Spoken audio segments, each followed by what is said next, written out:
होती है। फर्ज करें मैं आपको एक पीडीएफ फाइल आपको मैं ईमेल करता हूँ, तो क्या मैं आपको ओरिजिनल फाइल भेज देता हूँ कि कॉपी भेजता हूँ? जवाब दो मुझे। मैं आपको उसकी कॉपी बना के भेज रहा होता ना टेक्निकली। मैं आप में से पूरी क्लास को एक एक ईमेल करूंगा मैं, तो आपको मैं सबको कॉपी भेज रहा हूँ। तो जब भी डिजिटलाइजेशन स्टार्ट हुई ना वेब 2.0 के अंदर, इंटरनेट के अंदर, तो हमेशा से ये प्रॉब्लम रहा है कि जब भी हम कोई चीज सेंड करते हैं ना किसी को, या जब भी कोई डिजिटली फॉर्म में कोई चीज आती है, तो वो क्या होता है कि उसकी कॉपी बन जाती है और उसकी कॉपीज बनती चली जाती है। इसी तरह जब डिजिटल मनी का इर्तका हुआ, जब ये पूरी हिस्ट्री इन्होंने, कासिम भाई ने भी डिजिटल मनी की आपको बताई और मैंने भी लास्ट वीक यही पूरा कंटेंट रिपीट किया था कि जब भी डिजिटल मनी बनना स्टार्ट हुआ ना, मनी के अंदर भी यही प्रॉब्लम हुआ। अगर कभी भी डिजिटल मनी बनेगा तो उसका सबसे बड़ा रिस्क तो ये है और कि उसकी डुप्लीकेट होता चले। मैं आपको भी $10 ट्रांसफर कर दूं, किसी और को भी ट्रांसफर कर दूं, किसी चौथे को भी ट्रांसफर दूं, कॉपीज बनती चली जाएंगी।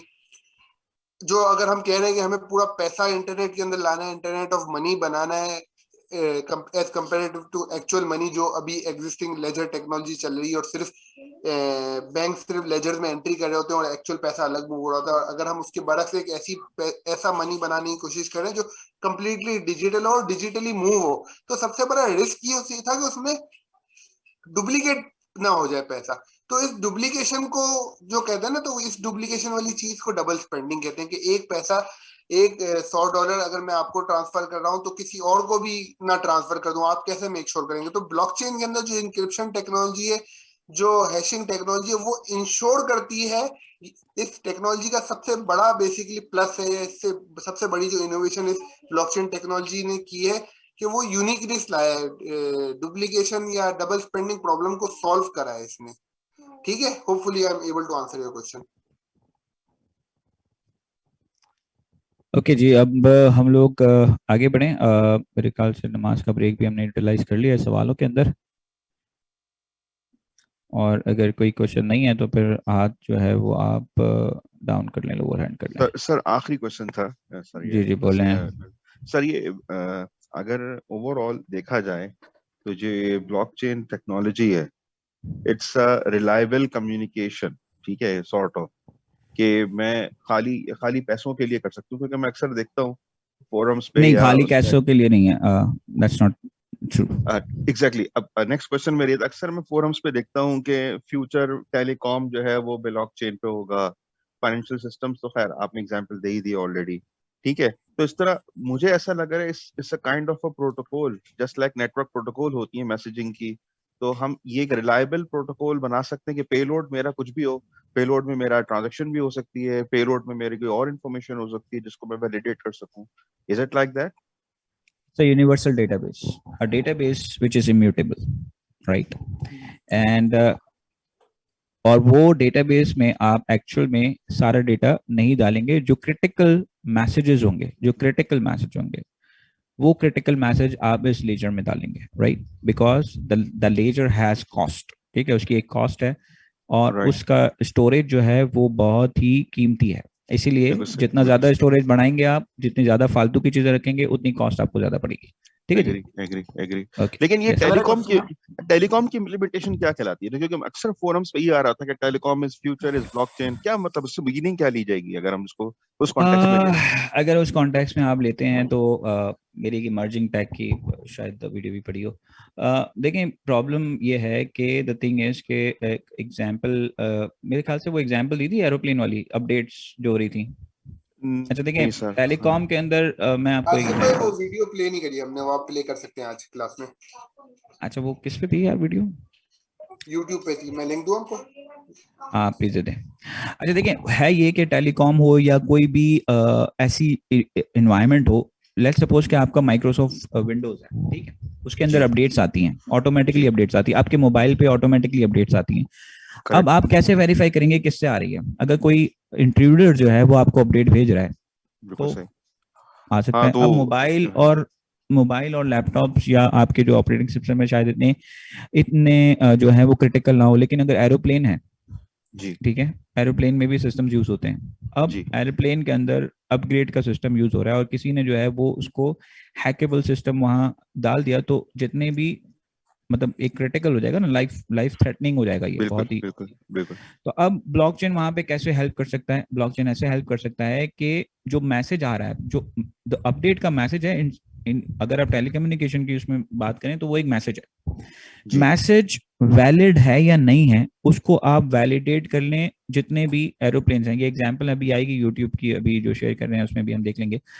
वो क्या कर रहे हैं कि ब्लॉकचेन का यूज केस बता रहा है कि भाई एरोप्लेन है, ठीक है, एक एक एरोप्लेन के पास, एक प्लेन के पास वो अपडेट आती है, वो क्या करता है दूसरे प्लेन से उसको चेक करता है, तीसरे प्लेन से चेक करता है, चौथे प्लेन से चेक करता है कि क्या ये सारे जो प्लेन्स हैं इस हैश को वैलिडेट कर रहे हैं, सबके पास यही जो है वो मैसेज गया है।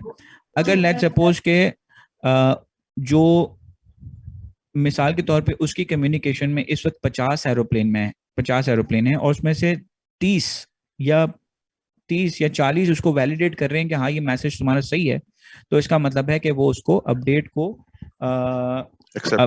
एक्सेप्ट कर सकता है और अपने आप में अपने सिस्टम को अपग्रेड कर सकता है उसके थ्रू। लेकिन बाकी और कोई जगह पे ऐसी कोई सिचुएशन मौजूद नहीं है, तो that's where the blockchain will comes in. ठीक है, दूसरी बात क्या है कि ऑब्वियसली आपके पास बहुत सारा दूसरा जो मेजर आपके पास यूज है सप्लाई चेन के अंदर, यूज केस है। यूज केस क्या है कि आपकी जो प्रोडक्ट्स आती हैं, आपकी दवाइयाँ आती हैं, उसकी एक्सपायरी आपको नहीं पता होती, उसकी जो है वो इवन आपकी जो दवाई है उसकी आपको कॉन्ट्राफाइड दवाएं होती हैं, आपको पता नहीं होता कि वो दवाई जो है वो जाली है या असली है। तो that's where the blockchain again helps you, because blockchain will basically, because it's an immutable, तो वो पूरी सप्लाई चेन का एक्सपोजर दे सकता है। This is what exposure. आप कह रहे हैं कि एक कंज्यूमर के लिए जिस सिस्टम को वो यूज कर रहा है उसका एक्सपोजर जो है वो ट्रस्ट दिलाता है उसको। अगर आप उसको एक्सपोजर दिखा रहे हैं कि देखिए मेरे पास ये जो प्रोडक्ट आपके हाथ में है, इस प्रोडक्ट का पर्टिकुलर सोर्स जो है वो फलान जगह से आया था, इस वक्त आया था, मार्केट में ये इस वक्त हुआ है, आपके रैक पे इस वक्त रखा हुआ है, तो this will give me a lot of trust on that product कि हाँ ये प्रोडक्ट जो है वो बहुत ही ट्रस्टफुल है, कॉन्ट्राफाइड नहीं है, और ये पूरी एक ट्रेल बता रहा है मुझे कि क्या हुआ है। तो this is what the blockchain, ये वाली ट्रेल और ये वाली जो ट्रस्टलेसनेस है ये बेसिकली हर उस एनवायरनमेंट में जरूरी होगा जहां पे मैसेजेस डिलीवर हो रहे हैं। ठीक है जी, सही। सो यानी कि जहां भी मैसेजिंग इन्वॉल्व है, in form of banking, in form of telecom, in form of any other information या डॉक्यूमेंट या जो भी कहें, वहां पे ब्लॉकचेन अपना रोल प्ले कर सकता है। एग्जैक्टली। टेलीकॉम तो वैसे भी अब फ्यूचर फाइनेंशियल इंस्टीट्यूट्स हैं। आई डोंट सी के टेलीकॉम जो है वो कोई अब एज अ टेलीकॉम चल रहा है, because they are basically in services, ज्यादातर सर्विसेज में ही आ चुके हैं, and they are basically service providers now.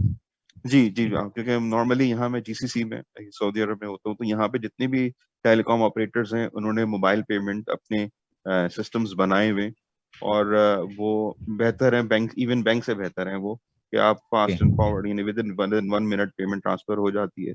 तो उस तो ये मतलब इज इट लाइक कि मतलब किसी भी जगह इसको यूज कर सकते हैं? तो मेरी अंडरस्टैंडिंग यही थी कि यस ब्लॉकचेन या कि इंफॉर्मेशन यस ऑथेंटिसिटी, इंफॉर्मेशन को क्रेडिबल बनाने के लिए मैं ब्लॉकचेन का नेटवर्क को यूज कर सकता हूँ कहीं भी।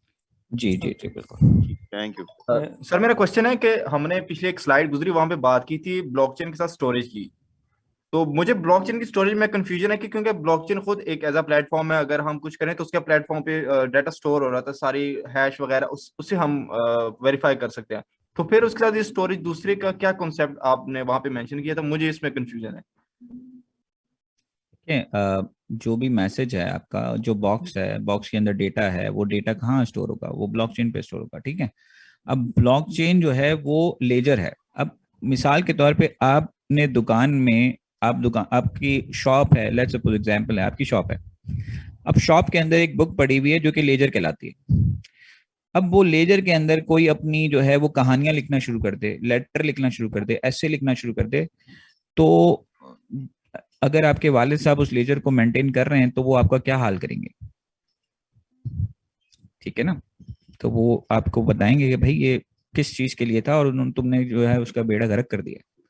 तो this is what the blockchain concept is, it is for ledger. और लेजर जो है वो ट्रांजैक्शंस को ट्रांजैक्शंस का डेटा जो है वो स्टोर करने के लिए होता है, और वो कौन सा डेटा होता है जो क्रिटिकल डेटा है। लेजर में जो बुक में लिखेंगे आप, ठीक है, रजिस्टर में लिखेंगे, वो कौन सा डेटा लिखेंगे जो गया है, सामान गया और सामान आया है, उसके अलावा की कहानियां नहीं लिखेंगे। अगर वो कहानियां लिखते हैं तो उस लेजर का पर्पस ही खराब हो जाता है ना, उस पर्पस ही क्या रहेगा उसका, ना तो आपको ढूंढ सकते हैं ना कुछ इसका यूटिलाइज कर सकते हैं उसको।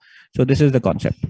सर आई गॉट इट, पर ये तो इसका तो मुझे पता है कि ब्लॉकचेन का अपना एक स्टोरेज है, लेकिन इसके साथ जो दूसरे है जैसे मोंगोडीबी वगैरह वो तो नहीं रिलेट कर सकते ब्लॉकचेन को हम नहीं, अपना? उससे कोई रिलेशन नहीं है, दैट्स अच्छा, मतलब डिफरेंट। ओके, बस मुझे ये कंफ्यूजन थी कि इसमें जो बाकी है मोंगोडीबी वगैरह इस तरह ये इसके साथ इसमें तो हम नहीं कर सकते, नहीं ब्लॉकचेन का अपना जी वो तो आई नो। ठीक है सर, बहुत जी, शुक्रिया। ठीक है जी, ओके आगे बढ़ते हैं हम। ओके जनाब, सो एक मिनट मैं देख लेता हूँ, अगर वो वीडियो आ गई है तो I think it's very important video. WhatsApp की अच्छा जनाब,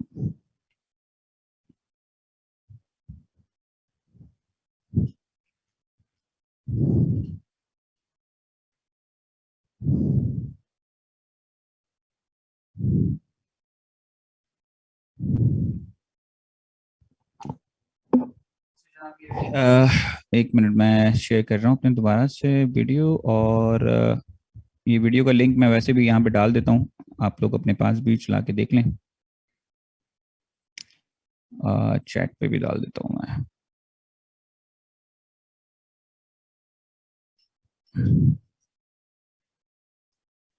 अच्छा, मैं इसको शेयर कर देता हूँ आप लोगों के साथ, और यहाँ पे चला के भी देख लेते हैं इसको। Stop share.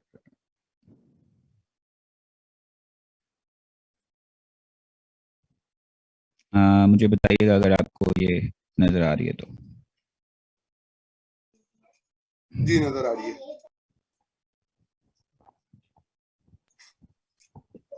आवाज नहीं आ रही है, माइक आप करीब करें अपने स्पीकर के।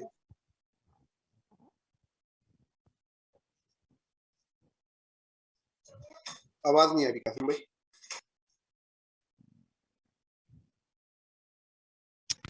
अच्छा, आवाज जो है उसका क्या करें, क्योंकि किसी मैंने दिन तो माइक आपका फिजिकल है तो स्पीकर पे रख दे लैपटॉप पे। हाँ, एक तो फिजिकल है लेकिन मेरा हेडफोन लगा हुआ है। चलिए मैं कर देता हूँ, मैं कर देता हूँ, आप मुझे वो दे दे, मैं कर देता हूँ। I think sharing is available to you, please चलें स्टार्ट करें।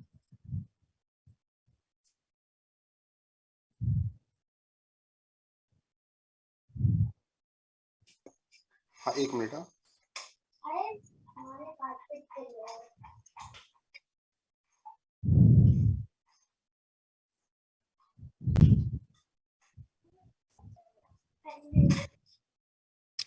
हाँ, वैसे स्क्रीन शेयर में ऑडियो का ऑप्शन होता है यार, मुझे बता रहे हैं कि ऑडियो का भी ऑप्शन होता है।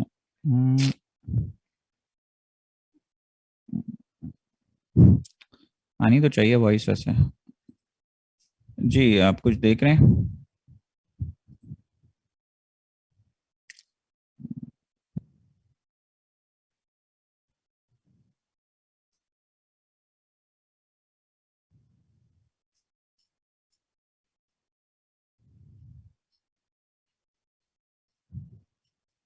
It's about 200 kilos.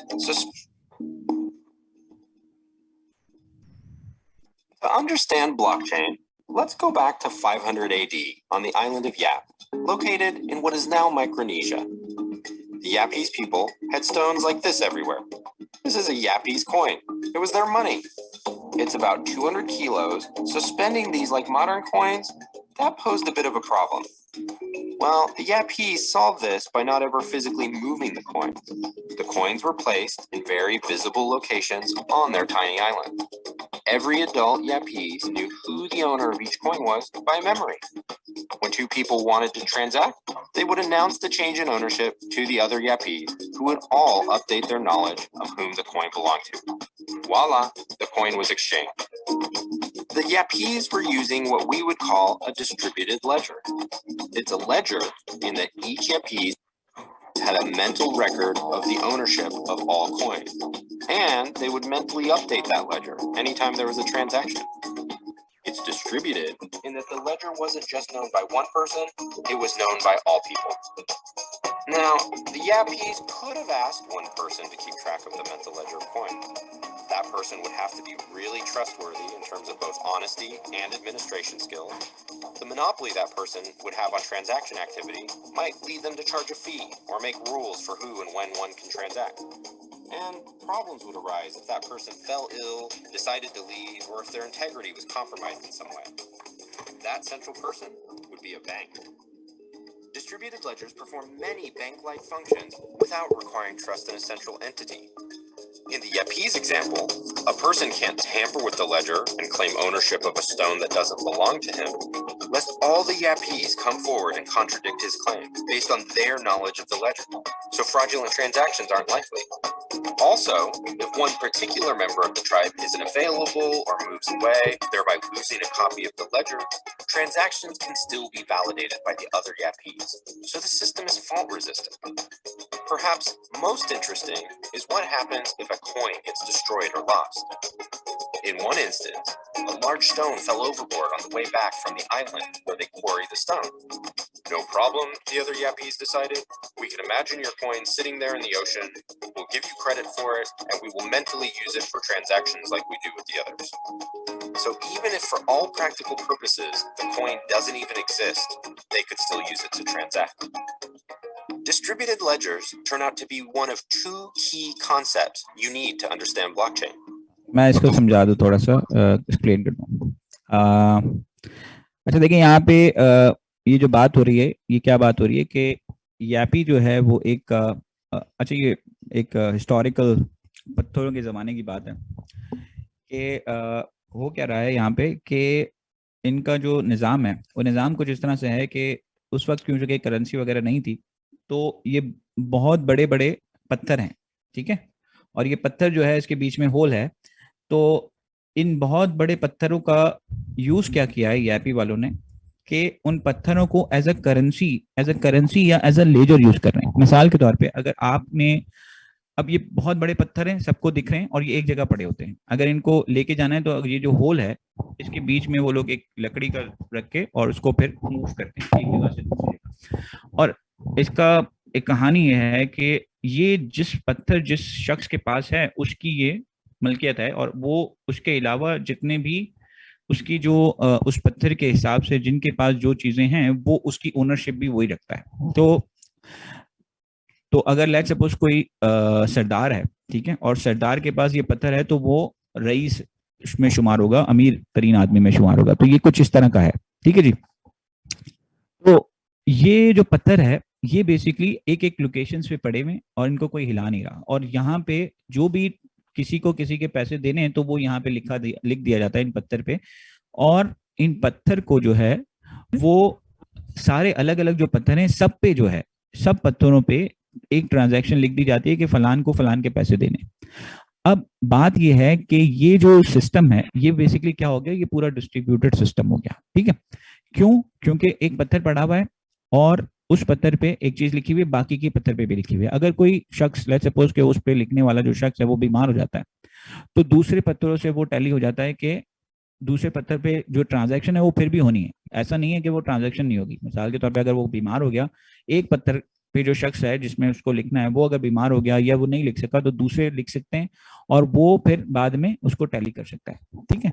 और उसके अलावा अगर उसमें एक और बात बताई कि भाई पत्थर जो है वो पानी में गिर जाता है और पानी में चला गया है, ठीक है, तब भी पानी में चला गया है तब भी वो उसको मान रहे हैं कि हाँ ये पत्थर जो है ये किसकी मलकियत है। दैट मीन्स कि अगर वो नोट खराब भी हो जाती है तब भी आपकी जो ट्रांजैक्शंस हैं वो चल रही हैं, ठीक है, वो ट्रांजैक्शंस जो हैं वो फिर भी काम कर रही हैं। तो दैट मीन्स कि सिस्टम जो है आपका वो क्या है कि किसी पे डिपेंडेंट नहीं है, किसी वन पॉइंट ऑफ फेलियर नहीं है उसका। और ये डिस्ट्रीब्यूटेड सिस्टम की जो एक खासियत है वो ये है कि एक तो कोई one single point of failure नहीं है, डिसेंट्रलाइज है तो किसी की अथॉरिटी नहीं है, सब जो है वो उसको मैनेज करने। उसके बजाय एक और आइलैंड उन्होंने बताया कि वहां पे अगर कोई एक शख्स बीच में ईमानदार शख्स अगर बना देता है तो फिर वो क्या करता है कि वो अपने रूल्स इंप्लीमेंट करता है, जो यही बातें हमारी थी कि वो रूल्स इंप्लीमेंट करता है। और दूसरी जो इस पूरे सिनेरियो में जो चीज हमें पता चली है वो ये पता चली है कि वैल्यू ऑफ ट्रांसफर के लिए जरूरी नहीं है कि सोना या कोई ऐसी चीज हो, किसी भी चीज के ऊपर आप जिस पे मेरा और आपका ट्रस्ट है वो as a exchange of value काम कर सकता है। ठीक है जी, हमारे पास याद है। Let me first tell you a way to summarize the book War and Peace in just 20 letters. It turns out that every book has a unique, untraceable fingerprint. Let me first tell you a way to summarize the book War and Peace in just 20 letters. It turns out that every book has a unique, untraceable fingerprint. There are certain functions, by which I just mean mathematical equations that computers use, where if you put in a book or a string of characters, you get out the other end a unique 20 to 30 digit code. This code will be unique to any given input. So when you put in War and Peace, you'd get a 20-digit gibberish code.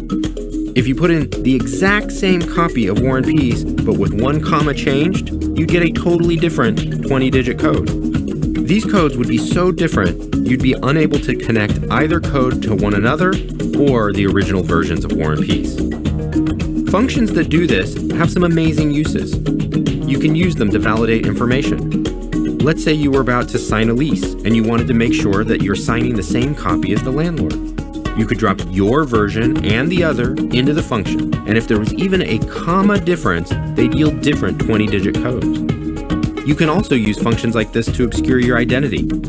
You could combine your personal info, your name, date of birth, hair color, into a string of text and put that text into the function to generate a unique 20-digit code. You could then use this code as your internet identity to conduct business online, confident no one could connect it back to you. But if later someone wanted to verify that it was you who owned the code, you can show that you know the only combination of inputs that can regenerate that code. Functions that do this are called cryptographic hash functions, and they are the second concept you need to understand blockchain. First, though, let us go back to the idea of invisible coins.